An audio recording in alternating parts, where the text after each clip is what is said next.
বলে এদিক ওদিক তাকালো। ড্রেসিং টেবিলটার পাশে চোখ যেতেই পেয়ে গেল কাঙ্ক্ষিত বস্তুটি। তখন জুয়েলারি খোলার সময় যে লেহেঙ্গার ওড়নাটা খুলে রেখেছিল তা এতক্ষণ মাথাতেই আসেনি।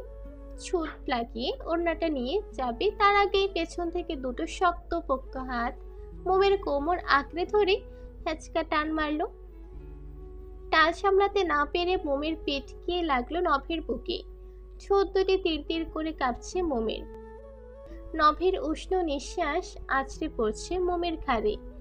এটাই যেন সারা শরীরে বিদ্যুৎ বয়ে যাচ্ছে মোমের। নভের হাত দুটো বিচরণ করছে মোমের কোমর পেট জুড়ে। অস্পষ্ট স্বরে বলে উঠল মোম। কি কি করছেনটা কি? নভের নেশালো কণ্ঠ। কি সমস্যা তোমার? বলেই মোমের ঘাড়ে ঠোঁট ছোঁয়ালো। মাথাটা আপনা আপনি হালকা কাত হয়ে গেল মোমের। চোখ দুটো খিচে বন্ধ করে রাখলো। ছাড়ুন। কেন? বলেই আরেকটু এগিয়ে গলার দিকটায় আবার ঠোঁট ছোঁয়ালো নভ। আমার অস্বস্তি হচ্ছে। নভ কিছুই বলল না, মোমকে আরেকটু চেপে ধরলো। তখনই দরজার দিক থেকে নিশানের কণ্ঠ ভেসে এলো। নব ভাইয়া, আছিস তুই এখানে? সাথে সাথে ছিটকে সরে গেল মোম। দ্রুত ওয়াশরুমে ঢুকে দরজা লাগালো। তখনই নিশান দৃষ্টি দিল রুমের ভেতর। নভকে দাঁড়িয়ে থাকতে বলল, তুই তাহলে এখানে? ওমা, মোমো কই? নভের স্বাভাবিক কণ্ঠ। আমায় লাগবে নাকি মোমকে? ওই আর কি, দুজনকেই। আছেও, বল কি বলবি? আমার রুম ব্লকিং হয়ে গেছে। এখন আখি আর নীল যদি আজ রাতে মোমের সাথে ওখানে থাকতে পারতো সুবিধা হতো আর কি। আমি নোয়ানদের সাথে ম্যানেজ করে নিব। ওরা কোথায় ঘুমাচ্ছে? ড্রয়িং স্ট্র্যাপের নিচে বিছানা করা হয়েছে। ওকে, তবে আখিকে বলবি মোমের যাতে কোনো প্রবলেম না হয়। আমি কি বোঝাতে চাইছি আশা করি তুই বুঝতে পারছিস। বুঝেছি। আখি যে মোমের সাথে কেন এমন মিসবিহেভ করছে তা আমিও বুঝতে পারছি না। ওকে, অনেক বুঝেছি, বাট থাক ওসব, তবে বাড়াবাড়ি করলে আমি স্টেপ নিব। শুধু তোর ওয়াইফ দেখে এখনও সামলে আছি, না হলে। আচ্ছা যা, তুই ওদের পাঠিয়ে দিস। মোম এমন মেয়ে না যে না করবে। যা তুই। চলে গেল নিশান। নভ গিয়ে দাঁড়ালো ড্রেসিনের সামনে।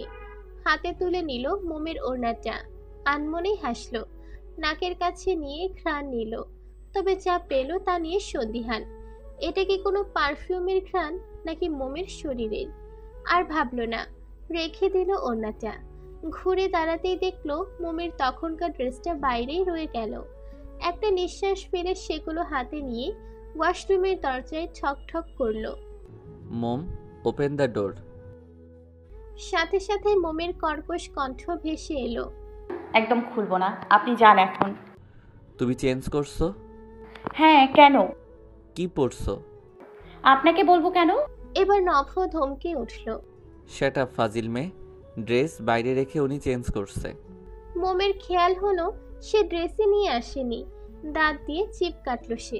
আস্তে করে দরজাটা খুলে মাথাটা বের করলো। নভ দেখলো মোমকে।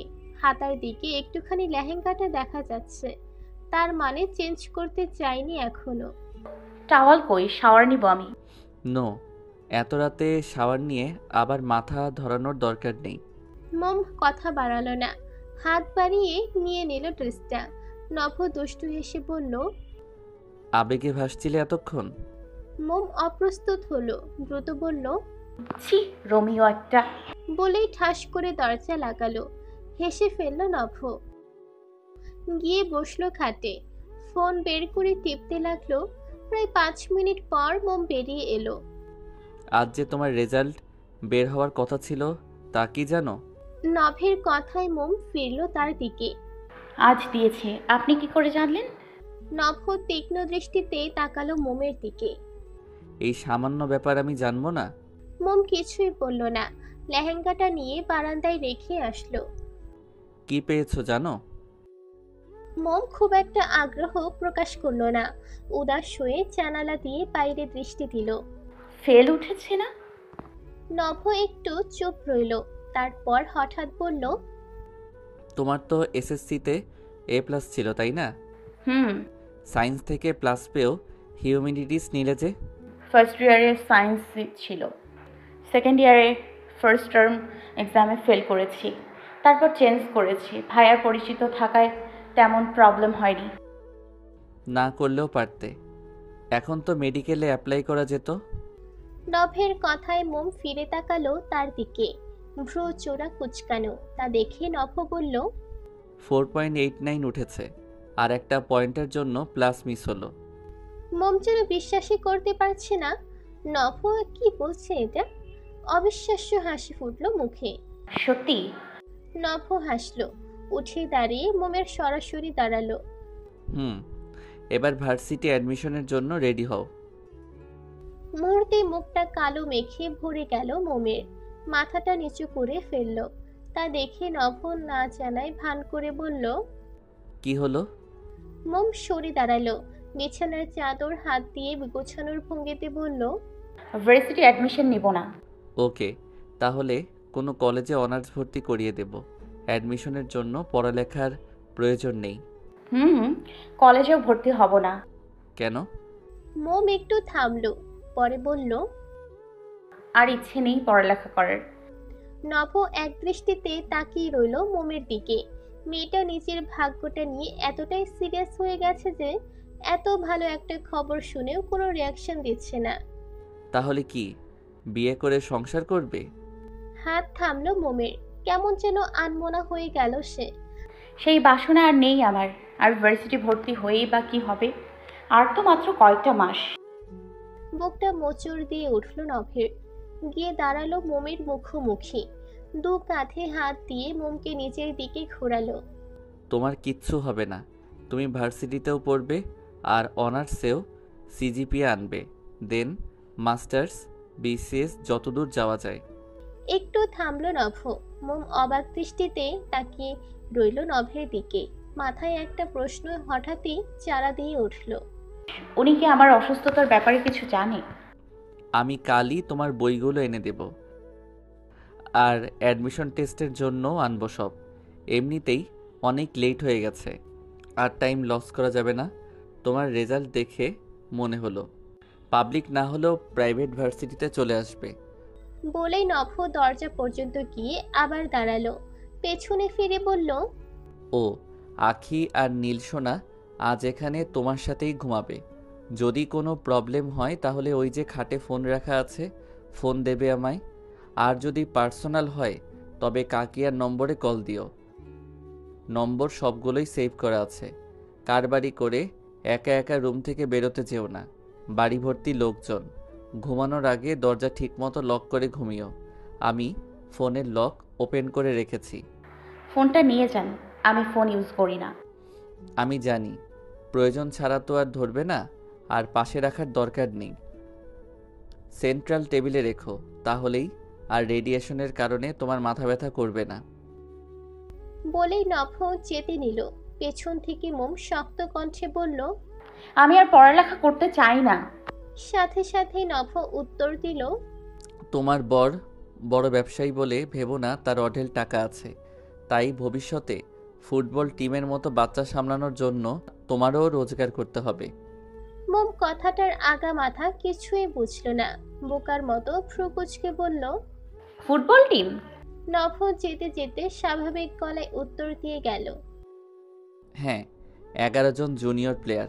তবে তুমি চাইলে অপোনেন্ট টিমও রেডি করতে পারি, আমার কোনো প্রবলেম নেই। সিলিংয়ের দিকে তাকিয়ে নিজের ফেলে আসা স্মৃতি আওড়াচ্ছে মোম। রাত গভীর, তবে আজ যেন ঘুমই ধরাই দিচ্ছে না।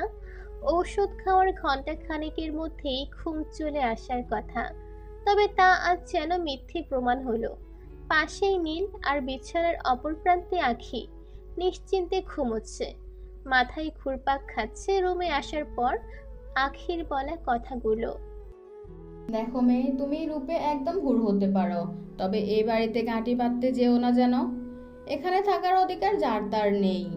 শুধু নববাইয়া এনেছে বলে, না হলে তোমার এই রূপকে কেউ পাত্তাও দিত না। আজীবন থাকার চিন্তাও করো না যেন। মোমের চোখ বেয়ে গড়িয়ে পড়ল নোনা পানি। মনে পড়ল তারও একটা পরিবার ছিল, সুন্দর ছিল, আম্মি ছিল, আব্বু, ভাইয়া, কতগুলো দিন দেখে না তাদের। তারা থাকলে হয়তো এক্ষুনি বুকে আগলে বলতো, মন খারাপ করে না মো। সবার কথা গায়ে মাখতে নেই, তবে আজ তারা নেই। যথেষ্ট দূরত্ব সৃষ্টি হয়ে গেছে এই কদিনে। ভাবনার মাঝেই হঠাৎ পাশ থেকে কেঁদে উঠল নীল। আখি ঘুমের ঘোরে বিরক্ত হয়ে ফিরল তার দিকে। থামানোর চেষ্টা করছে, তবে লাভ হচ্ছে না। মোম আমতা আমতা করে বলল, আমি একটু কোলে নিই ভাবি, হয়তো থেমে যাবে। আখি তীক্ষ্ণ চাহনি নিক্ষেপ করলো মোমের দিকে। কিছুক্ষণ চেয়ে এগিয়ে দিল নীলকে। মোমো হেসে কোলে নিল নীলকে। সত্যি সত্যি একটু পর থেমে গেল নীল। মোমের সাথে কিটকিটিয়ে হাসতে লাগলো। আখিকে বসে বসে ঢুলতে দেখে মোম বলল, আপনি ঘুমান ভাবি, নীল সোনাকে আমি ঘুম পাড়িয়ে দিব। এমনিতেই চোখ ভারী হয়ে আসছিল আখির, তাই আর মোমের সাথে তর্কে জড়ালো না। সায় জানিয়ে শুয়ে পড়ল। সাথে সাথে চোখ চোরা ঘুমের দেশে তলিয়ে গেল তার। সকালবেলায় ঘুম ভাঙতে অবাক হয়ে গেল আখি। পাশে নীল খিলখিলিয়ে হাসছে, সাথে মোমো। উঠে বসলো আখি। অবাক কণ্ঠে মোমকে জিজ্ঞাসা করলো, সারা রাত ঘুমায়নিও? মোম হেসে বলল, ঘুমিয়েছে তো, পরে আবার জেগেছে। আমায় ডাকতে পারতে। মোম নীলের সাথে খেলতে খেলতে বলল, কাল সারাদিন অনেক কাজ করছিলেন আপনি, তাই আর ঘুমে বিরক্ত করিনি। আখি মনে মনে ভাবল, এই মেয়ে না ঘুমিয়ে নীলকে সামলেছে। তবে মুখে বলল, এসব সিম্প্যাথি আমায় দেখিয়ে লাভ নেই। বলেই উঠে চলে গেল ওয়াশরুমে। মোম এক নজর তার দিকে তাকিয়ে আবার নীলে মনোযোগ দিল। 11টা প্রায়। এহসান বাড়ির মাঝারো সাইজের ড্রয়িং রুমের সোফায় পায়ের ওপর পা তুলে বসে আছে নভ। সামনেই দাঁড়িয়ে মোমের গোটা পরিবার। নভের দৃষ্টি নিবদ্ধ সামনে দাঁড়িয়ে থাকা মুয়ানের দিকে। নিস্তব্ধতা ভেঙে জয়নাল এহসানের বড় ভাই উৎসুক হয়ে বলল, জয়নাল এখনো টাকাটা শোধ করতে পারেনি তাই না? বলেই জয়নালের দিকে তাকালো। ছি জয়নাল, এই মেয়ের জন্য তোর এত অবনতি।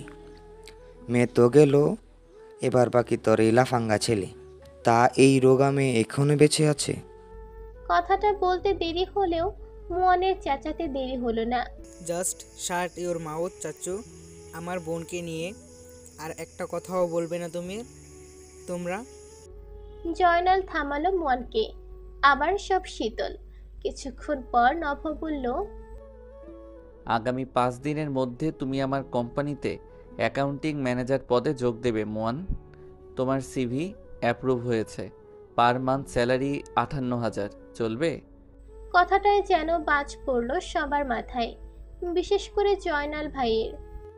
এর তো টাকা আদায় করার কথা, তা না করে এই মেয়েকে চাকরি কেন দিচ্ছে? তাও আবার এত বড় মাইনে। সাথে আপাতত একটা ডুপ্লেক্স ফ্ল্যাট আর পাজেরো গাড়ি। কাজ ভালো হলে ভবিষ্যতে আরও অফার পেতে পারো। নভের এই কথাটা যেন আরো বড় বাজ ফেলল সবার মাঝে। সবার রিয়াকশন দেখে নভ বলল, আমি আপনাদের সাথে কিছু পার্সোনাল কথা বলতে চাই। জয়নাল সাহেব, আপনি আর মোয়ান থাকবেন, বাকিরা আপাতত যেতে পারেন। সাথে সাথে মুয়ানের বড় চাচি বলে উঠল, কেন? এটা আমাদেরও ড্রয়িং রুম, আমরা এখানেই থাকবো। নভ শান্তভাবে তির্যক দৃষ্টিতে তাকালো মুয়ানের চাচির দিকে। তারপর দৃষ্টি নামিয়ে কোমরের কাছ থেকে নিজের পিস্তলটা বের করে সামনের টেবিলে রাখলো ধীরে সুস্থে। তা দেখে বড়সড় চোখ গিলল সবাই। ওই দিনের মতো সাথে গার্ড নিয়ে আসিনি। আর মানে এটা নয় যে আমি এটা চালাতে পারি না। গুনে গুনে 6টা বুলেট ভরা আছে এতে, সেটা দিয়েই চলবে এখন। মিস হওয়ার প্রশ্নই ওঠে না। অবয়ব রায়ানিস কখনো লক্ষ্যভ্রষ্ট হয় না। ব্যাস, এতটুকুই যথেষ্ট ছিল সবার জন্য। আর কোনো কথা না বাড়িয়ে সুরসুর করে নিজেদের রুমে চলে গেল মুয়ানের চাচা চাচি আর চাচাতো ভাই বোনেরা। আতিয়া এহসান দাঁড়িয়ে আছে দেখে নভ তাকালো তার দিকে। চোখ দুটো প্রায় খাদে চলে গেছে তার। চলন বলনও বলে দিচ্ছে কতটা যন্ত্রণায় কাটছে তার দিন। নভ বুঝল এই যন্ত্রণা মোমের জন্যই। এক মুহূর্তের জন্য নভের মন প্রশ্ন করল, আচ্ছা, আমার আম্মু কি কখনো আমার জন্য এত উদ্বিগ্ন হয়েছে?